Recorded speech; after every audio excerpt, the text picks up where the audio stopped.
Welcome to Writer Syndrome, podcast about writing from start to finish. This episode's topic, marketing and social media. I'm Russ Capasso, and joining me as always is Tim Letney. Tim, how are you? And blech, marketing. Ew. We have an expert. We have an expert on today. An expert in the nonprofit marketing. So nonprofit marketing. Does that even Are you work? interested in my expertise in not selling your book and not making money? I'll tell you what. I'd be great at giving it away. Hey, that could be a tactic we could use. So, so I don't know. Marketing and social media, we're just going to kind of talk our way through some of this stuff. There's so many. So as always, I do a little research beforehand, and I did the old how to market a novel. There's a million articles up there. You can go to readsy.com. They have a bunch of stuff like marketing tips and stuff like this. It all comes back to the same stuff though. They're like, make sure you have an author website. Make sure you build your platform. Like all this stuff. It's like, okay, cool. I was gonna say, Russ, like I know you Googled it, but like you're pretty far along in your own marketing journey right now, having just launched your book. Yeah. So it's not like you must have done a good chunk of research before cramming for this podcast today. Yes. Oh yeah. Absolutely. 6 months ago. Yeah. And all the basics, right? Obviously, like have a website and make sure it's, as professional as you can make it, obvious. And then there's a big push about having like a newsletter because those are the people who keep coming back and you kind of have that base, right? But again, it's all building. I can tell you what, like from my nonprofit marketing world, for larger programs or exhibitions that I market, I always have this kind of marketing and communications rollout document where it's it's a Word doc, it's got cells with, so it sounds like a spreadsheet actually. You might enjoy this. I'm sorry, did you say cells, Tim? But it will have like target audience, it'll have the platform, it'll have the date, it'll have expected outcomes. Did you generate something like that? That you're kind of ticking off? Yes, I definitely did. I created like just a marketing plan. Just like a Word doc. I think marketing itself can be so absolutely bottomless that if you don't set off like a checklist and like a runway for yourself, that it's really hard to get disorganized and overwhelmed really, really quickly. Yeah, 100%. And like I said, it was like, I was Googling this and it's like 71 ways to promote and market your book. And I'm like, 71 ways, like this is so much stuff to do. Like what? Like pick a few that makes sense for you to do. And it was like, go to school for marketing. Yeah. Get an MBA. Hire someone like us. What? It seems overwhelming. Here's our phone number. Yeah, right. Like, give us a call. Like, here's all the stuff you should do. Yeah, you get that a lot. And then some are getting into like the technical, like have the website, have SEO, set up for your book. Make sure you create captive cover art. But yeah, I created a plan early on. It was just the obvious stuff. I was like, okay, I certainly need a website. What URLs do I need? Making sure I have my own, which I had my own domain for a long time, anyways. But, so you've got your author website, russcapasso.com, and you've got. A book website too. Two independent websites? No. It's all one. Yeah, I just have the one website, russcapasso.com, but I grabbed hostthebook.com. And that just directs you to a landing page on russcapasso.com. Oh, so it's a redirect to russcapasso.com. Because that's smart. Sometimes telling people, russcapasso.com, like, how do you spell Capasso? And it's like, you gotta go through that. But host the book is pretty straightforward. So it's like, okay, cool. And then it just brings them to a landing page that's dedicated just to host. It's got all the links for like where to buy and stuff like this and a quick synopsis. But then it puts you on russcapasso.com. So it's like, oh, maybe I should sign up for his newsletter. He seems like a fun guy to talk to. So on that host the book landing page on russcapasso.com, you've got calls to action to buy the book. And then you've got an e-news sign up, embed field right there so people can sign up in the same spot. I'm still like tinkering around with that, but it's at the footer. So if you scroll down just a little bit, but I set it so it's like kind of above the fold. So it's just like in the footer.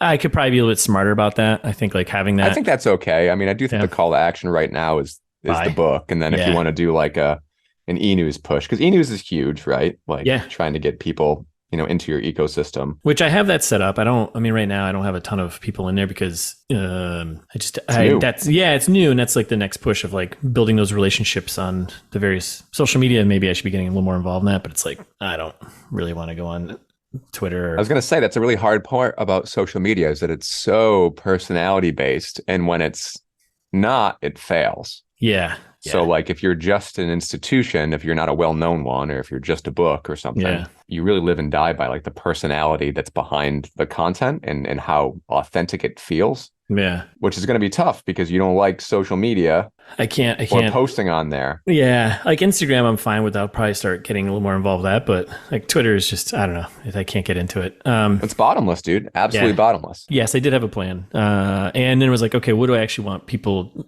to do? What's the action I want them? Obviously to buy the book. But I think at first it was like, oh, let me build that platform. But I was like, I kind of shifted that because I was like, that to me seems like the toughest part. Like everything else is easy. Like having the website, that's easy. Making those connections, I think is a little bit difficult for me. But yeah. But the nice thing is, right, is that it's not for all social because you've got pretty strong connections from work colleagues over the years on LinkedIn. So you have like an authentic push on that platform. So maybe it's not social broadly. Maybe it's you need to find the channels that work for you. And maybe you're not dancing and doing challenges on TikTok or, talking about like your, personal issues on Twitter. Yeah. But maybe you're reaching out to your old buds and colleagues on LinkedIn, and maybe you'd spend through LinkedIn instead of spending ad money through Twitter. Yeah, I think so. And that marketing doc has shifted quite a bit because and we've talked about this before too. We're focusing on the things that you can, the focus on the platforms that you can actually have an impact on, and don't spread yourself too thin. Like Twitter, I'm probably going to just it'll be there. I'll probably do like a little push. I mean, actually, you've been doing more of a push for with Writer Syndrome books on there than I have, and that's been great. So I'm like, Tim did this for me. I think I'm done. Retweet.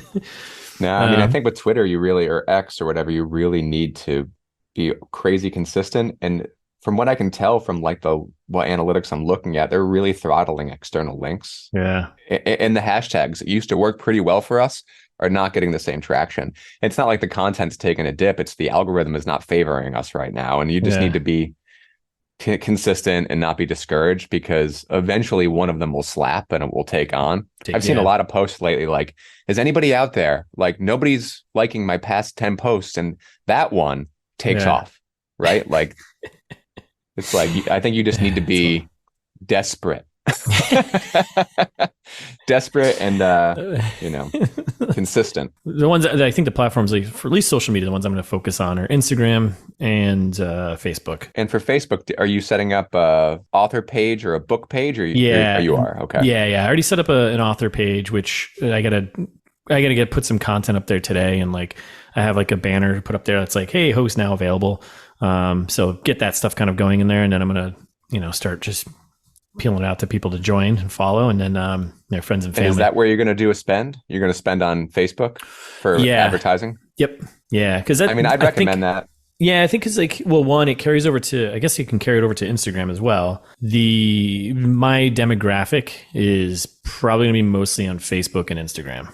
Like that's going to be my best targeting. It seems Facebook ads are pretty good for authors too. I think just because like their targeting abilities is a little bit better. So I could pick like a bunch of authors, and I could, that I think are in my category, and I can really focus on those folks who have like, have some interest. So that's a great point too, right? The stepping back to having a marketing plan and just making sure that you, just like you did when you were writing your book, looking for comps. Right now, you're looking for the audience, the audience that would be interested in reading something like this, and something like Facebook ads. It's really, really powerful when it comes to being able to target. You can target, by zip code, you can target by general interest, you can target by author. I will say one thing in my experience with Facebook and Instagram ads is they are very, very strict when it comes to content. Oh, really? So like we were posting stuff about like Black Lives Matter and climate change because, I work at a museum and we talk about these kind of current topics. They'll block those ads. Like we've had to edit text out that talks about, what would be considered quote unquote left-leaning things. Do they give you do they flag it at least for you to like know like, oh, this isn't good content, or does it go out there? And if you keep to it, and if you sometimes they're like, your account's under review, like because they want to make sure that you're not spamming out certain stuff. Yep. Which is so interesting and really frustrating from like my standpoint, because it seems very, very biased. But just as FYI, as you're writing your blurb and putting it on there, just be careful what keywords you're using, because they'll crush it pretty quick. Probably something like surveillance, hacking, data privacy. those would probably all get tagged, which is like pretty much what the book is about. Yeah, I know, right? Because I mean, Facebook themselves is surveillance data very privacy. guilty of that, you know. So, but it's and I did that exercise as well, going through like, okay, creating that demographic, like who is going to be into this book. It's the strongest category is probably be like 35 to 45-year-old males, right? Like that's gonna be like the heart of it. Probably I could probably extend down to 25 and maybe, I feel like older, for this book, but you have such a strong character in Lilo that I think will have Lilo, like a multi-generational, like multi-gendered appeal. Yeah. So I wouldn't limit yourself. Maybe start there, but I think as like you're moving on to your next book, and you're like when you eventually focus on that character and build out her story, that's an audience growth moment, I think. So I wouldn't pigeonhole yourself too quickly. Yeah, no, that's a good point, because like the next two are going to be focused on her. So, I mean, I feel like I know this wasn't an inspiration, but I feel like a possible comp for audiences for that upcoming book and that character is like the Girl with the Dragon Tattoo series. Yep. I feel like that had like my dad who's 60 or 70 and me and younger kids, they were all kind of into that espionage hacker character. Yeah, and I think it kind of falls in that category, not as dark, but same thought. But you start somewhere. I mean, definitely start like with your core audience, which is like your Clancy fans. Yeah, probably a bit younger than that. I feel like the Clancy fans are going to be like 45 plus.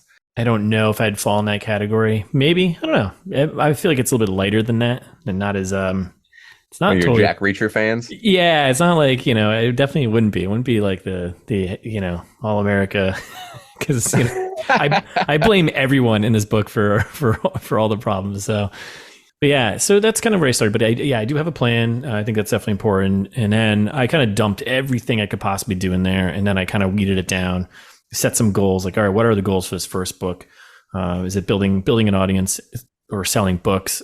Kind of a both, I think, thing right now, which is probably isn't good. I should have a single focus, but I'm kind of shifting that a bit. I'm also, this is kind of interesting because I definitely didn't ramp up like the marketing and promotion before the launch. And some friends had suggested like, oh, you put this much time in this book, you should really kind of build up some hype and stuff like that. And I was like, what hype am I building for who? Like the hype is going to be once you get the book out and people read it and like, oh, this is a fun story, or it's not, like. Not to mention you were still putting the finishing touches on the book. You're figuring out the ISBNs. Like when the heck are you going to do that? Yeah. Like all the behind the scenes technical stuff was just like, which it's not hard now, but making sure I'm doing it right was more important than trying to ramp up some hype about a book and an author that no one knows about. And in a way, I mean, the cast, right? Like this podcast in and of itself is a little piece of marketing, and you've been talking about your book for a while, so that does help. I think it's interesting too, the looking back how I might approach a second book launch. Obviously, hopefully by then we'll have like some bit of a base of readers, that's not just friends and family. I think that'll help. I also think it'll put me in a spot where, and I kind of did like a weirdly soft, like the book came out on, August 1st, kind of pulled back and was like doing more of like a soft launchy type of thing where I was like, okay, well, day one, or even a couple days before, I'm letting people know this is like friends and family, this is happening. I've got my family email list blasts. I got my, my hockey team email blast, right? Like all those guys, I sent them an email yesterday. I think every single one of them like bought a book like the other day. So it's like, I was like, well, let me trickle this out and just see how this goes. And then it's like, okay, then I'll start ramping up the social media stuff, because that'll hit like a bigger reach that I've got. And hopefully like it'll stay consistent, at least with the Amazon purchasing, where like, hopefully, I don't know what the numbers are or the threshold of how many I have to sell per day before they pull me into like, their algorithms. It's probably gonna be quite a bit, but I don't know, kind of learning as I go, kind of staging. I mean, I can say like the best value for your money right now is definitely those Facebook ads. Yeah. You'll get exposed to a big audience in a way that you won't through, your author page or your personal page. We see a huge return on really modest spends. We spend, I don't know, it's like between $50 and $100. Oh yeah. And, it's not much, and you get a pretty big impact, and you can just see the referral traffic going right to the website from Facebook. And Facebook is one of our top referrers every month. Yeah. I will say that we're very event focused, and that's what we focus on, but that might not be a bad idea. I mean, if you're doing a book launch and you want to promote that a little bit in addition to, or if you're going to do author readings and stuff. Yeah, I think trying to do this like staged for first time, and it's also something I can manage entirely by myself. I'm learning that doing this kind of staged rollout of my marketing plan, which I'm sure you as a marketer and other friends of mine who are listening to who are marketers will be like, oh, well, that's what you do. You create a plan, you roll it out in stages. But yeah, I think doing like hit the friends and family first, then hit that second layer of friends or connections you have, and then hit that third ring, like that LinkedIn group, your coworkers or whatever. Kind of doing that over like the next week or so, I think will be good. Pushing people to get reviews and ratings, because I think that's like the most important thing right now. And it's interesting to see like a lot of other, like if you go to Mark Dawson, he's great with providing like a ton of information, free information about like marketing and whatnot for self-published authors. But he does like a soft launch where he just hits his newsletter group. Of course, he's got this built in already where he offers it for like 99 cents, and he just wants reviews. And then after a week of doing that, full launch, and then price comes back, back up to whatever it is. But then when you have people come to the site who don't know you, and they see a couple reviews on there, it gives them more confidence to think like, oh, this is probably good or not. So, yep, definitely. But as I'm just figuring that all out, and I think it's gonna take time. Like you said, I think it's like the second or third book. Hopefully that reader base is a little bit bigger. So it's like, oh, I could reach out to some people who are like maybe strangely really into my writing, and I could be like, hey, I'm gonna send you some review copies. Here you go. Just give me reviews on, before or launch day, I agree with all that.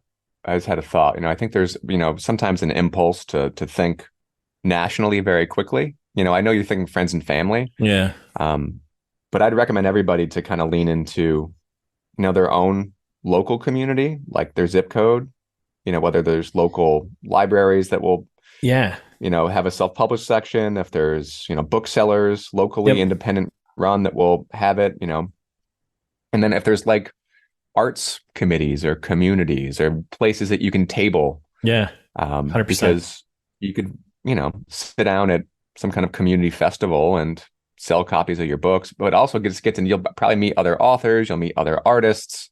And that's that networking. And I know it feels very small scale and kind of craft fairy, but I really feel like it's important to lean into that community. Like we're all part of one. And I think there's a lot of investment by community members, and they've all got friends. Right. So it's worth 100%. being visible in that way. And you just never know who's going to come by and pick up your book. Maybe they'll read it and they'll love it. Maybe they've got 100,000 followers on TikTok or I don't know, or whatever, and they're like, hey, check out this book.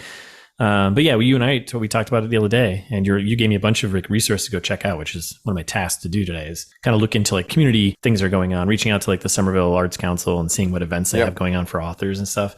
I think that's pretty low hanging fruit stuff that could have an impact, and at least get you, like you said, into that and networking. So the other thing you should think about too is because they must exist, and I just did a quick Google, and there's some, I just don't know how reputable. So obviously be careful, don't get fleeced. But it sounds like there's a fair amount of like indie book awards where you could submit your book to. I feel like that's a really good way to get some easy publicity, as long as they're not saying like for $500 we'll look at your book. But that's a good point. And I have a list of publications that do reviews for self-published authors, and they're pretty big. I think like Kirkus does it. There's a San Francisco Review. They do reviews for self-published authors. And a lot of the rules are like, oh, the book has to have been published, and out there, so I couldn't send them advance copies.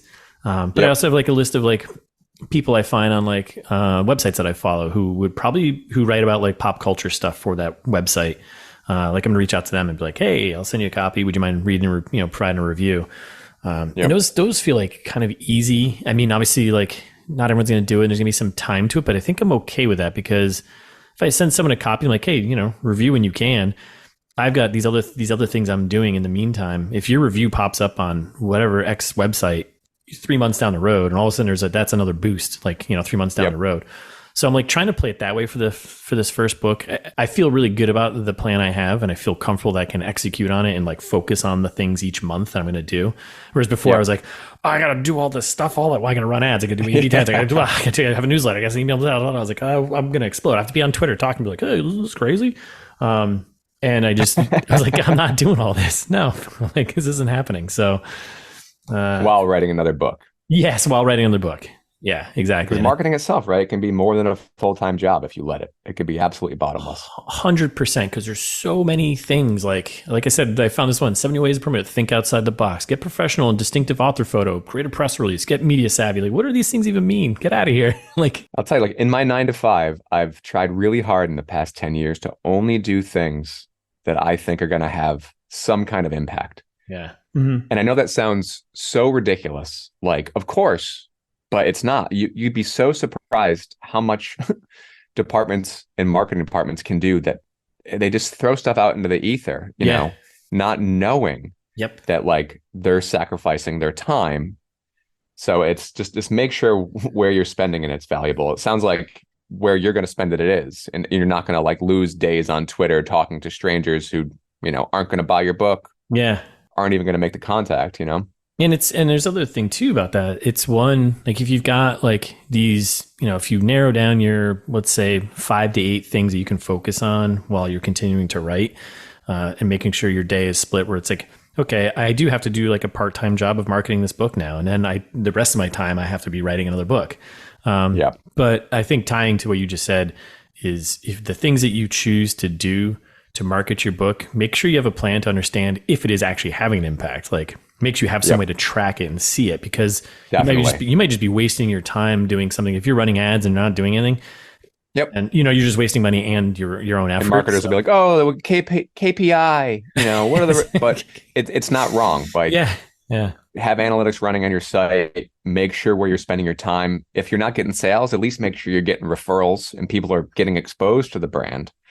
Obviously you hope that like they're going to go forward, you know, and sign up to the e-news but you got to track it. You got to make sure, or it will just be bottomless. 100%. And then I've got ideas for, you know, kind of like a book Tory type thing I want to do, you know, so that'll come later. And it's like, hopefully this will all be timed, you know, or at least I'm just trying to roll these things out. I can focus on the contacting of people who can do reviews that might be a little bit, you know, find those people who are on like Book Talk or whatever, who like thrillers. I can send them a copy. Like that's like the next thing for next week is like reaching out to these people and just seeing if they'll take it. And if they're like, I can review in 3 or 4 months. I'm like, that's fine. Do in 3 or 4 months. I don't care. That'd be great. Actually, it's perfect timing because all my other things will have either been exhausted or I'll be ramping them down. So, and that'll just be another boost. So I don't know. I feel good about it. I mean, I don't know if it's the right thing, but I feel good about it. And I also think I have enough of a plan for each, you know, throughout the year. And I'd say one last bit of advice and then I'll stop rambling on. No, automate what you can. Yes. Yeah. Like schedule out as many tweets as you can, you know, sure. Like, or Facebook posts or whatever you're doing.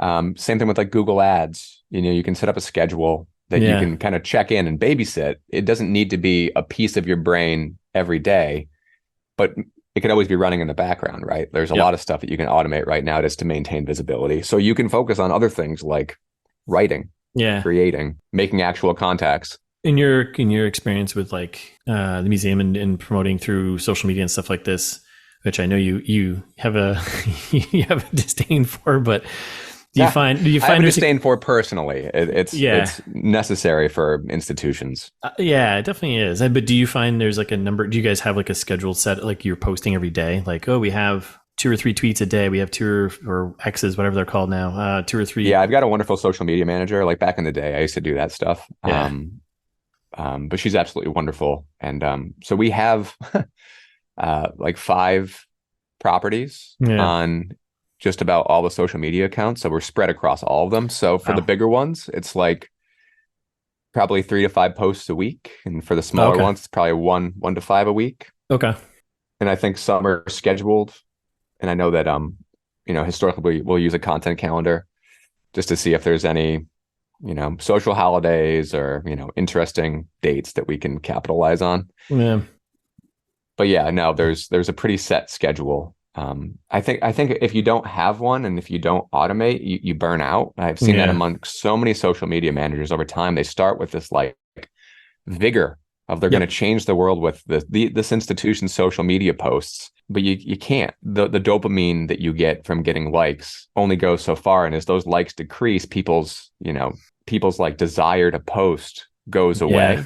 Which is better to sit down and schedule out for a week or 2 if you can, and then not be tied to that kind of ludic loop, that cycle of getting it. And that way, like it's unfortunate, right? Because social is always tied to like recognition. I mean, people use institutions as a vehicle. They get their own kind of satisfaction from being seen and being shared.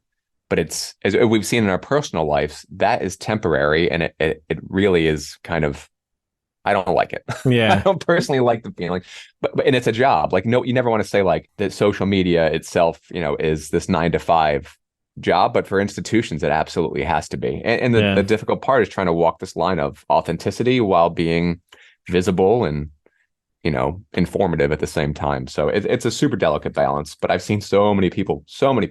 We talk to students all the time and they're like, why aren't you doing this on social? And why aren't you doing that? And it's like, oh, we do it, in fits and starts. But in order to do it consistently, you need somebody or multiple people solely dedicated to social alone, who have photography, who have like videography skills, who have editing skills, who are and what we have in my department, and they're wonderful. We are spread between a million other things. Like my social person does PR. Yep. They contribute to the e-news.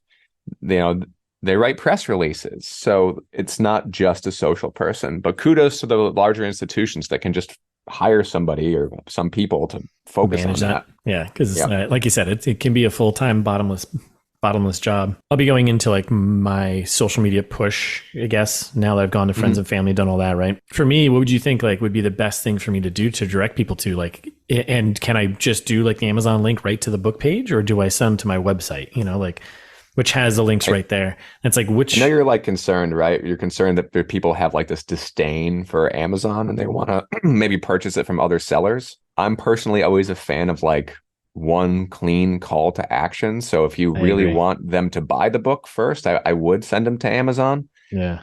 To start. Yep. And then if you're thinking about, e-news sign up or giving people options, then maybe. But I still do think that Amazon's like the biggest seller for independent books. Yeah.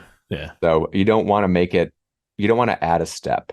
You don't want the attrition for people going to your website and then closing your website. You want them to go and kind of make an impulse buy. Oh, it's on sale, or, oh, it's got this many reviews, but you want to remove as many barriers as you can to get them to do that. My feeling. I mean, I'd say do what, but I don't know. I've never marketed a book. I know when I'm marketing programs, I don't send people to the homepage. I send them to the registration page. Because I think that's just that's like 101, right? It's like get them to the thing to do the one step. Don't add any bits of or points of friction, depending on what your goal is, right? If my goal was to get newsletter signups, then send them to my website and have a pop-up as soon as they get there that says sign up, right? Or which I'll probably do in as the months roll on throughout the year. I've got like kind of a campaign plan of like discounting the book at certain times.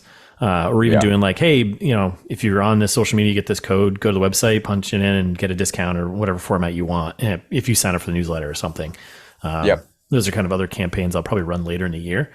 But no, I think you're right. Like off the bat, I think I'm just going to send them right to the page, go ahead and buy it. And, it's interesting, right? There's this kind of consumer value proposition. Like you send them to the Amazon page and they buy it, and that's great. Yeah. Yep. You can send them to your homepage and maybe there's an attrition, but maybe they buy and enroll in the e-news, right? Like, so that's why I think you do both. Maybe you just A/B test it and see how it goes. I would expect there to be some attrition. The other thing too is like, and no offense, like I know you're a web designer, but you don't know, like, when they go to Amazon, your book is going to look like every other book in a good way. Mm-hmm. When you send them to your author page, you're introducing a whole new way for them to judge you. Yep. Like, oh, I don't like this page. Oh, I don't like the way they formatted this, or I don't like this. I would do your best to filter them into established channels for now. Yeah. Even, and I think some of the other, and coming back to like some of the basics, obviously everyone says, make sure you have an author website. I'm officially an author on Goodreads. Yeah, baby.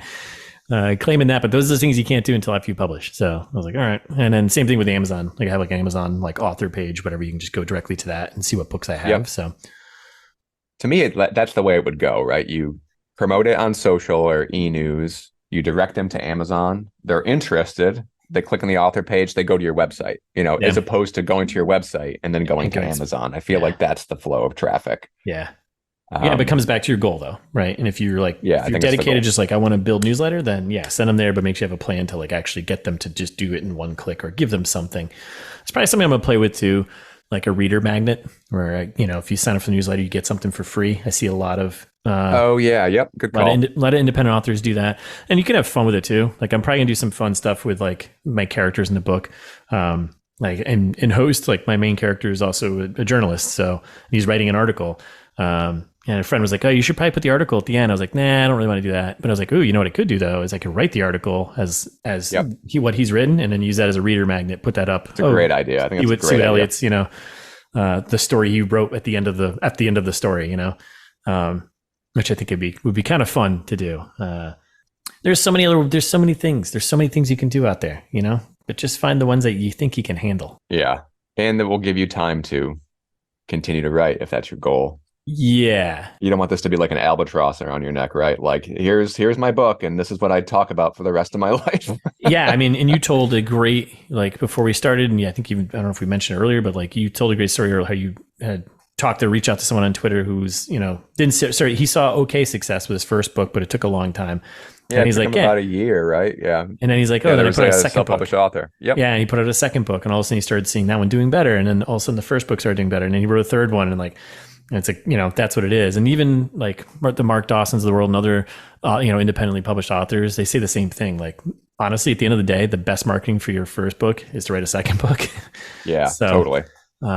So yeah, I mean, at the end of the day, as long as you're not getting distracted from doing that, don't let the marketing for one book, get you taken away from like your strongest marketing piece, which is writing a second book. So yeah, I think I said it last cast, but I really agree is that if you get too consumed with the marketing of your first book and its potential successes and failures, it could kneecap you both ways. Yep. Kneecap you meaning it may hinder you creating more fiction. Yeah. Which that's where we lose. And that's where you lose. Like once you turn your art into a product, it's another one of those hurdles to kind of get over and deal with and move away from. Yeah, and there's a balance which you just have to find. But again, I think it's just mostly not getting overwhelmed and just taking a step back. And it's okay if you're only focusing on a couple things. There's the core stuff, website stuff like that, but other than that, just bite off what you can chew. Yeah. So I don't know. Do you want to? What have you been reading? Anything? Watching anything? I started the second Broken Earth trilogy book. I forget the name of that one. Maybe the Obelisk Gate, I think it is. And if I'm being honest, I'm starting to lose interest. What? And it's not because it's not good. It is. It's just, I felt like the first book, which was the 5th season. Is that right? Yep. Was good. And there was some point of view tricks that I felt like they were at the expense of the reader. Like it was a magic trick. Okay. So I felt, and I know like there was skill in doing it, and I'm sure it landed better with you, but for me, I felt like a street magician had tricked me and I felt stupid. What was worse is that, well, I won't ruin anything about the book, but one reveal comes, as you're like entering Act 3, and then another reveal comes at the end of Act 3. Yep. But you could see the other one coming based on the first one. So it was just kind of like, when's this going to happen? Like I know it's coming. Yeah, just do it already. It's in the tea leaves.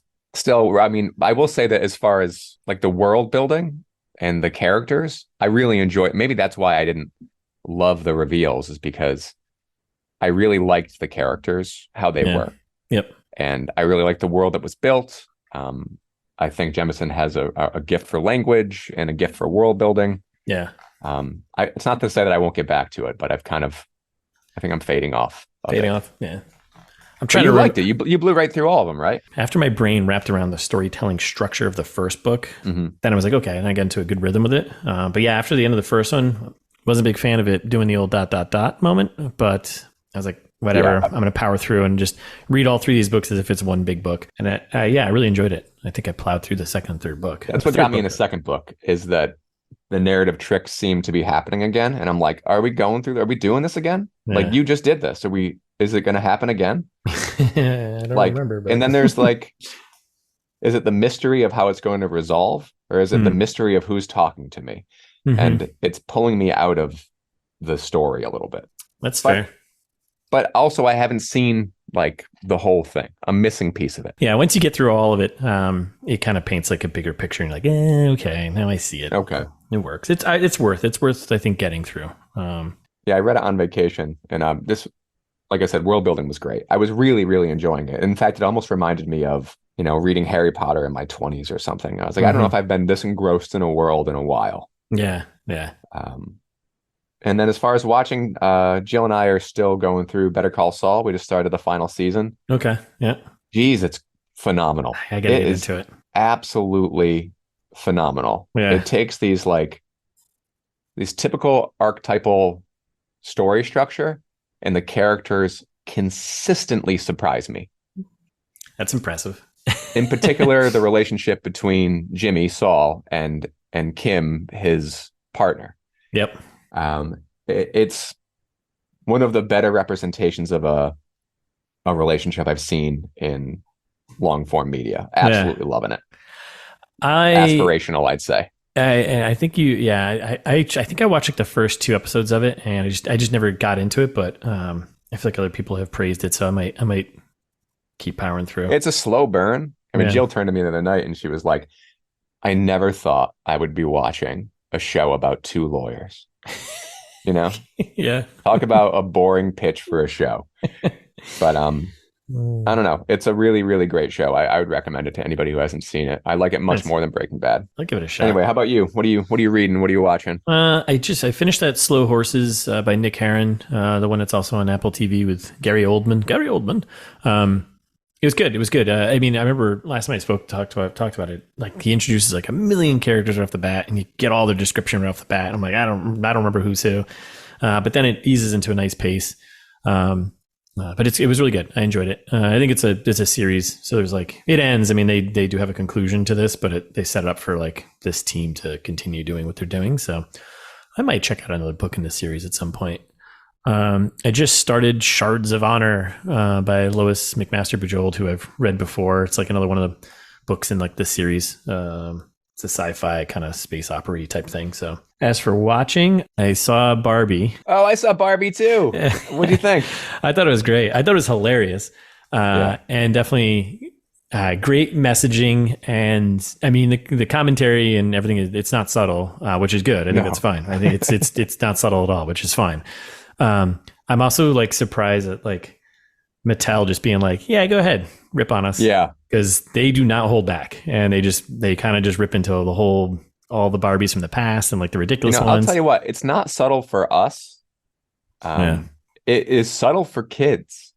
And I think that's why it kind of needs to be a little more like the hammer that it is. Yeah. Like, because I asked my kids, I was like, you guys know what a theme is, right? Like, yeah. I was like, what do you think the theme of Barbie was? And they were like struggling for it. Yeah. In a way, right? Yeah. So for us, it felt like, I don't want to say paint by the numbers, but it's like, it's the patriarchy, and it's in being your real self, and, kind of like abusive men in a way. Like, and like abusive relationships and manipulative relationships and cycles of abuse and all these things that we've experienced in our lives. For them, they're like, it's new to them in a way. Like, I think it's nice. Like, it's a movie I'll probably buy for them so they can reference as they're introduced to these very real types of relationships that they will have to be in with boys and girls, and that's kind of, they grow up. That's interesting too, because like, I mean, it's a very empowering kind of story, especially towards like the third act there, right, for women and for girls, right? And it's like, that's interesting that it's a big speech, and it was great, and it's like, this is nailing it, not wrong at all here. I thought it was absolutely phenomenal, and it was fun too. It was very funny. I don't think I've like laughed and like teared up laughing in a movie in a long time. Like, honestly, Ryan Gosling is very funny in this movie. He's wonderful. Absolutely wonderful. And all the supporting cast too was like everyone that was in it just was perfect. So Alan's like my spirit animal. But anyways, great movie, definitely worth seeing it, and more men should go see it. And then I saw Oppenheimer too. I did the whole Barbenheimer. You do the double feature? Not in the same day. No, I saw Barbenheimer. No, I did it the 2 days later. So, but Oppenheimer saw it in 70 millimeter in Somerville, Davis Square there. It was great. It is a very, very long movie. I know Christopher Nolan basically has like the golden pass now to do whatever he wants, but someone's got to be under like, 3 hours. No, it was 3 hours. Yeah. It's like 3 hours. I mean, so also the content of it though. So he did. I mean, again, it's a great movie, very, very good movie, and highly recommend to go see it. But it's also a movie about like politics, and he did a great job of making scenes come alive and make them not just being exposition and dialogue, but it's so dialogue heavy because it's someone under trial and also trying to build a nuclear weapon. You know what I mean? So and there's a lot of like conversation. Like you get through like halfway through the movie, and then the rest of it's just like kind of trial-y stuff, you know? So it's just like a lot of people talking for 3 hours. And I was like, all right, it's also Somerville Theater's not the most comfortable chairs, but very long, but very, very good. Highly recommend. So I feel like you went to Somerville Theater because they were showing a 70 millimeter film print of it. Yeah. Would you have rather gone to see a digital presentation with reclining seats? Yes. Yes. Yes. Now that I think about it, yes, absolutely. I was thinking about driving to go see it in 70 mil. Near me, there's only one 70 mil IMAX. Okay. So it was released in multiple formats, right? It's obviously digital IMAX, 70 mil IMAX, 35 mil, whatever else. Yeah. And my options are 70 mil, 30 minutes away, digital IMAX, 15 minutes away, or 50 minutes into the city, there's a 70 millimeter IMAX. And I'm like, do I want to drive an hour into New York City to go?